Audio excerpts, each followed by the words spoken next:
보라, 처녀가 잉태하여 아들을 낳을 것이요 그의 이름은 임마누엘이라 하리라 하셨으니 이를 번역한즉 하나님이 우리와 함께 계시다 함이라. 아멘. 그냥 PPT 지난주처럼 제가 한번 넘겨달라고 할 때 넘겨주세요. 사진 하나만 띄워주시겠어요? 그 다음 거입니다. 네, 오늘 읽은 말씀 속에서 우리가 굉장히 잘 아는 장면이 나옵니다. 베들레헴 작은 마을에서 말 먹이통에서 한 아이가 태어났습니다. 이 아이는 좋은 잠자리와 따뜻한 곳이 아니라 차갑고 악취가 나는 곳에서 태어난 것입니다. 훌륭한 가문과 좋은 집안에서 태어났다면 이런 대우를 받지 않았을 건데 오늘날도 말하자면 흙수저 집안에서 한 아이가 태어난 것이죠. 이 아이의 인생은 계속해서 안 풀렸습니다. 태어나자마자 헤롯 왕의 시샘으로 피난민 신세가 되었습니다. 넘겨주실까요? 네, 이보다 더 불쌍한 인생이 있을까요?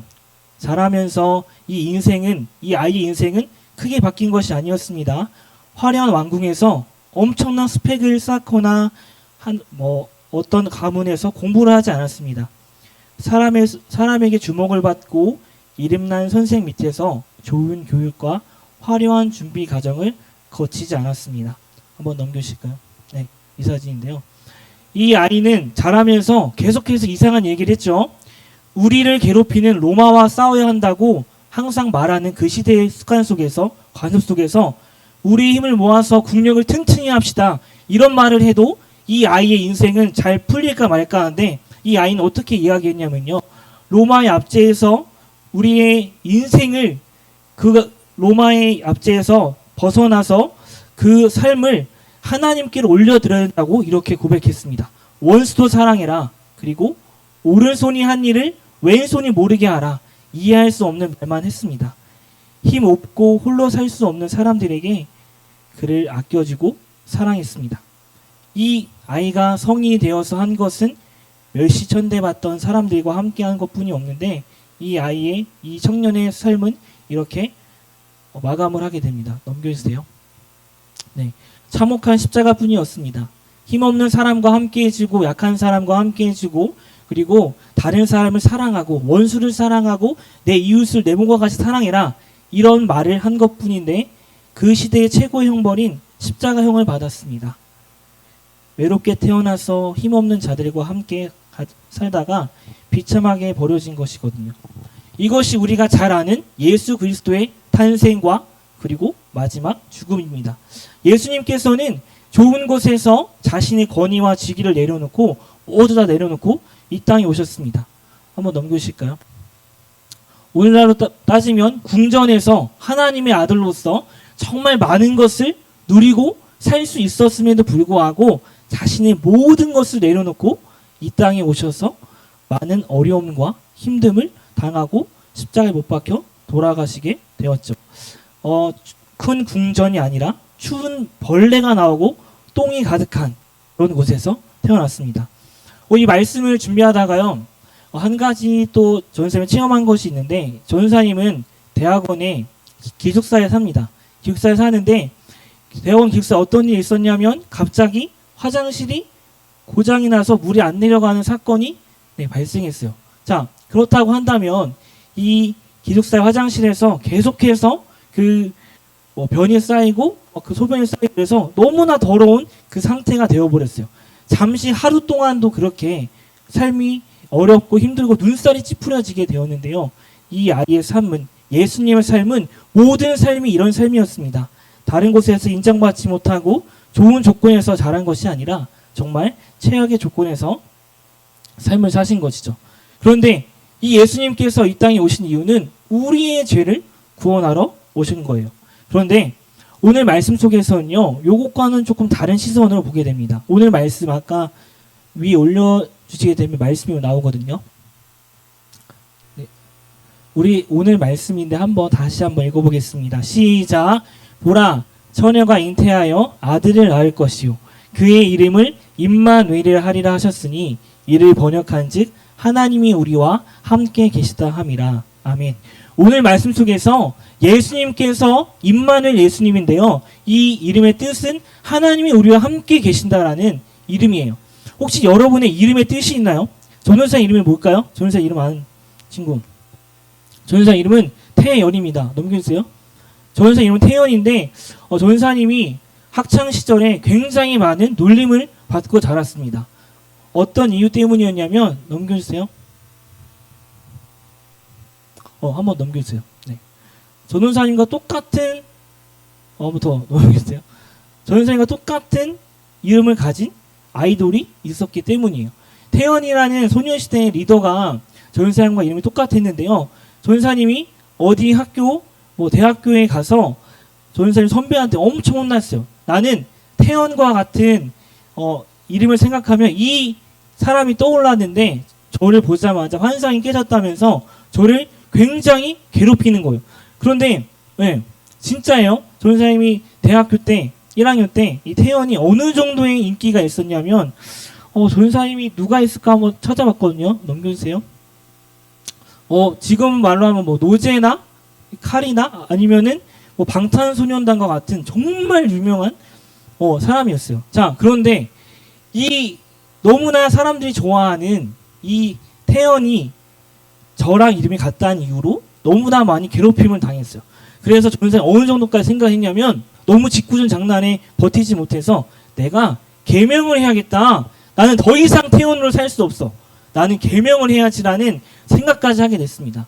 그런데 그렇게 계명을 꿈꾸고 어머니한테 이야기를 하러 갔어. 그런데 내 이름의 뜻이라도 알고 싶은 거야. 엄마는 왜 내 이름을 태연이라고 지었을까?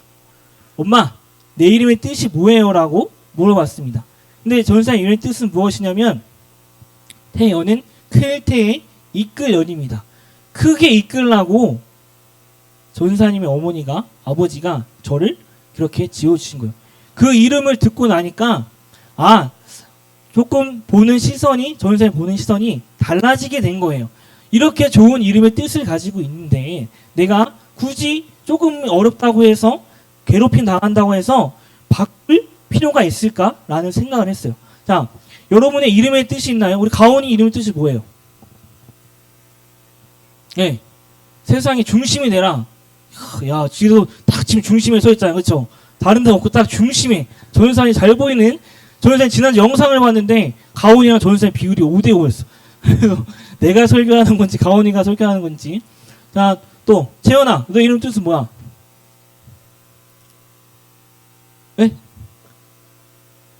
채색채 무슨 연이에요? 연못연. 채색 연못인가요? 정말 아름다운 연못이겠네요. 자, 또 지난주에 못 본 수찬아. 수찬 이름의 뜻이 뭐야? 지킬 수 빛날 찬. 정말 우리는 이름에 너무나 많은 중요한 의미를 담고 그렇게 살아가려고 노력하고 있다는 것입니다. 전도사님도 그 학창 시절을 보내면서 내가 정말 크게 이끌어야지 라는 생각을 놀림을 당할 때 그렇게 한번 생각했던 것 같아요.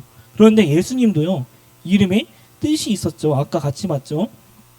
임마누엘 예수님이었어요. 임마누엘은 하나님이 우리와 함께 계신다라는 정말 은혜롭고 따뜻하고 놀라운 이름의 뜻입니다.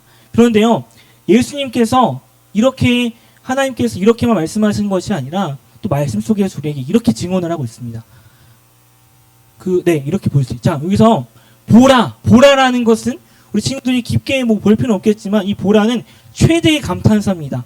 이두라는 헬라어라고 하는데요. 이두. 야, 얘들아 봐봐. 지난주 그쵸? 지난주 똑같이 얘기했죠. 야, 봐봐 얘들아. 그 이름은 임마누엘인데 하나님이 우리와 함께 계신다는 뜻이야. 라고 예수님이 탄생하실 때 이렇게 말씀하셨고요. 예수님께서 십자가에 못 박혀 하시고 돌아가셔서 하늘로 승천하셨을 때 뭐라고 하셨냐면 내가 세상 끝날까지 너희와 함께 할 거야 라는 말을 했어요. 처음과 끝에 동일하게 무엇을 이야기했냐면 임마누엘 예수님은 하나님이 우리와 함께 계신다라는 놀라운 말씀을 계속해서 하셨던 것입니다. 혹시 함께 한다는 것이 얼마나 큰 의미인지 한번 깊게 생각해 본 적이 있을까요? 전도사님 말씀을 준비하면서 어떻게 내가 함께함의 의미를 마음 깊이 와닿았을까라는 생각을 해봤습니다. 전도사님이 유년 시절이 떠올랐어요. 이 학창 시절을 전에 유년 시절에 조윤사님은 어떤 집에 살았냐면요. 한번 넘겨주세요. 조윤사님 이런 집에 살았어요. 조윤사님은 서울 사람이 아니에요. 충청북도 음성 촌에서 산 사람입니다. 지금은 아파트로 이사했지만 조윤사님은 이런 시골집에 살았어요. 시골집에 살아서 어머니 아버지와 같이 삶을 이렇게 살았는데요. 이 시골집의 단점이 있어요. 무슨 단점이 있냐면 한번 넘겨주세요. 이 화장실이 이 집 안에 있는 것이 아니라 집 밖에 있다는 것입니다.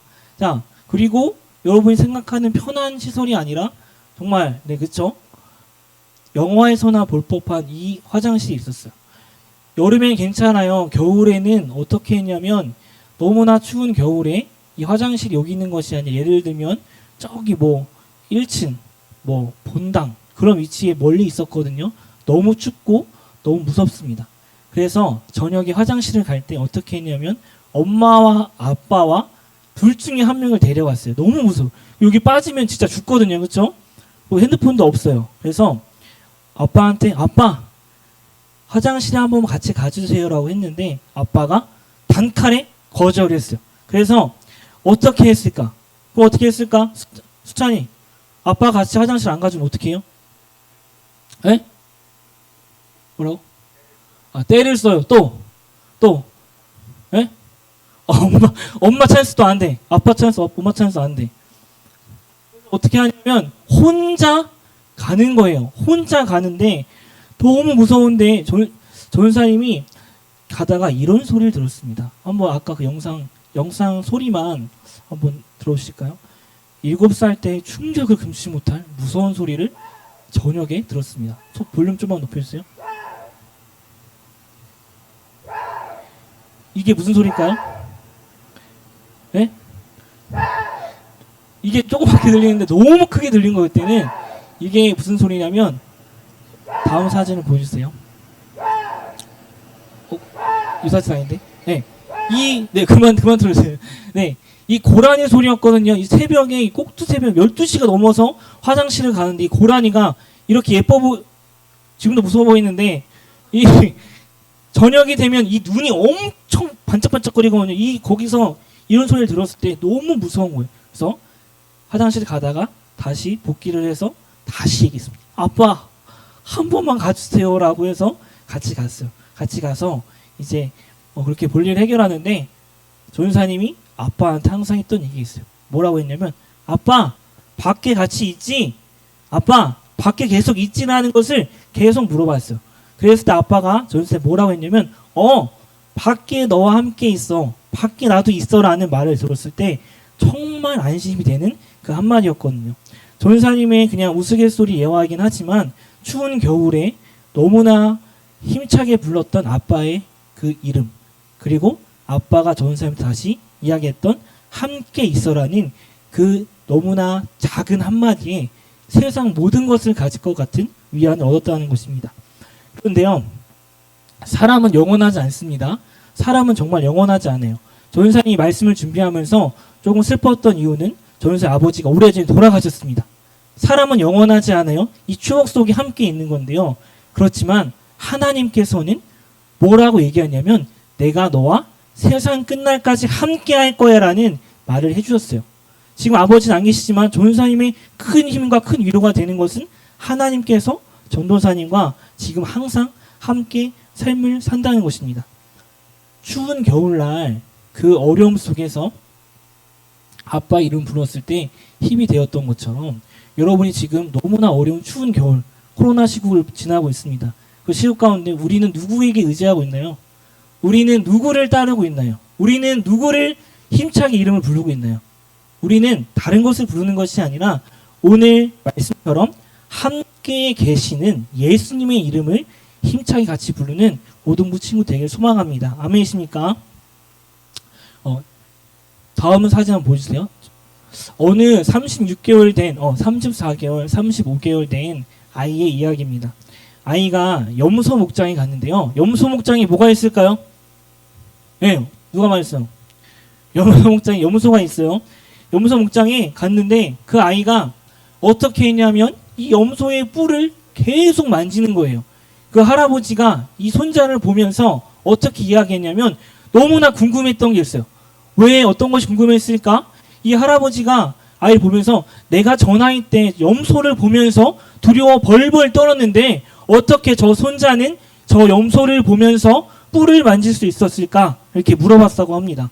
얘야, 뭐 이름이 뭐 가온이야, 뭐 주영아, 어떻게 저 뿔을 만질 수 있어? 라고 했는데 이 손자의 대답이 할아버지의 마음을 크게 감동하게 한 한마디가 있는데요. 뭐라고 했냐면요. 한번 넘겨주세요.